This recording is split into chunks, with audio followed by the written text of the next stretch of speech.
हे hi good morning.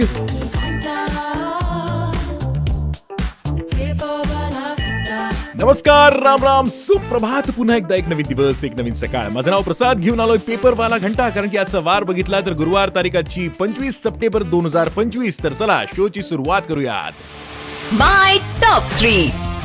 सगळ्यात पहिली अपडेट सांगायची म्हटली तर परवा ज्या सोन्याने उच्चांक गाठला होता, काल तो जरासा गडगडलेला आहे. म्हणजे 10 ग्रॅमसाठी 250 रुपयांनी गडगडलेला आहे भाव. माय टॉप 3. त्यासोबतच आठवडा अखेर पावसाचा जोर वाढणार आहे. आणि स्पेशली या पावसाबद्दल जर बोलायचं म्हटलं तर सोलापुरात महापूर आला होता. 38 गावांना पुरानं वेढलं होतं. माय टॉप 3. आणि या पावसाबद्दल बोलत असताना पूरग्रस्तांना मदत मिळणार आहे, ती पण दिवाळी अखेर, असं माननीय मुख्यमंत्री देवेंद्र फडणवीस यांनी ग्वाही दिलेली आहे. माय टॉप 3. तर याबद्दल आणि या व्यतिरिक्त भरपूरशा गप्पा मारायच्या आहेत. कुठेही जाऊ नका, ऐकत रहा माय FM. माझं नाव आहे प्रसाद, घेऊन येतो पेपरवाला घंटा. चलो अच्छा सुनते हैं.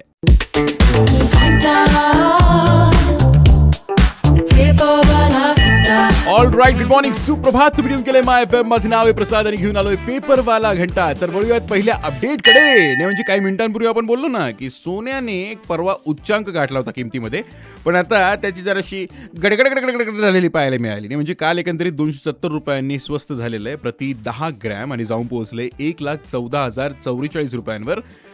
चांदीची पण गोष्ट तशी आहे, 362 रुपयांनी घसरण झालेली आणि जाऊन पोहोचले 1,34,905 रुपये प्रति kilo.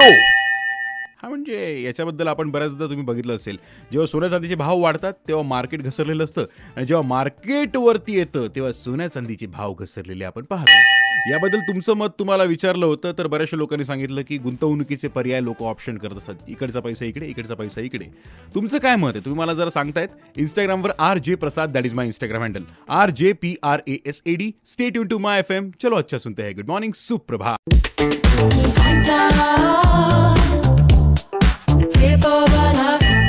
All right, good morning, सुप्रभात. पुन्हा एकदा एक नवीन दिवस, एक नवीन सकाळ. माझं नाव प्रसाद, घेऊन आलोय पेपरवाला घंटा. तर वळूयात पुढच्या अपडेटकडे.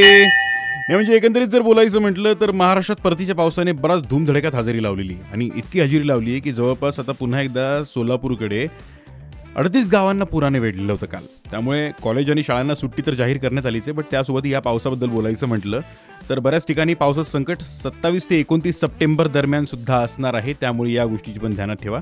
पण जेव्हा पूरग्रस्तांना भेटायला गेले होते माननीय मुख्यमंत्री देवेंद्र फडणवीस, त्यांनी ग्वाही दिलेली सगळ्यांना की दिवाळीपूर्वी सर्व पूरग्रस्तांना मदत सुद्धा मिळेल, आणि अधिकाऱ्यांना सुद्धा सांगितलंय नियमावर बोट न ठेवता मदत करण्याचे निर्देश त्यांनी दिलेले आहेत. चला, एकंदरीत ही एक चांगली गोष्ट आपण म्हणू शकतो. वळूयात पुढच्या अपडेटकडे थोड्याच वेळात. ऐकत रहा माय FM. चलो अच्छा सुनते हैं. गुड मॉर्निंग, सुप्रभात.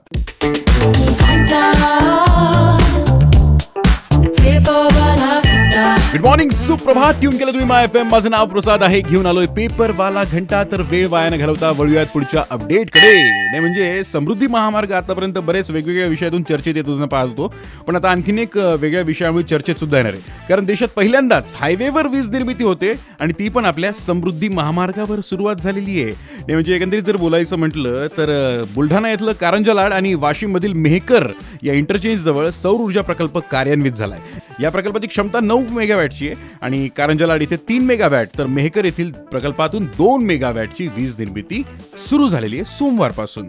आणि समृद्धीचं आणखीन जर बोलायचं म्हटलं तर आतापर्यंत 2.25 कोटीहून अधिक वाहनांनी या समृद्धी महामार्गावरनं प्रवास ऑलरेडी केलेला आहे. क्या बात आहे ना यार. म्हणजे चांगल्या गोष्टींची चर्चा तर व्हायलाच पाहिजे. चला, इथून मी निघतोय कारण की आता 9 वाजायला बस काही मिनिट बाकी आहेत.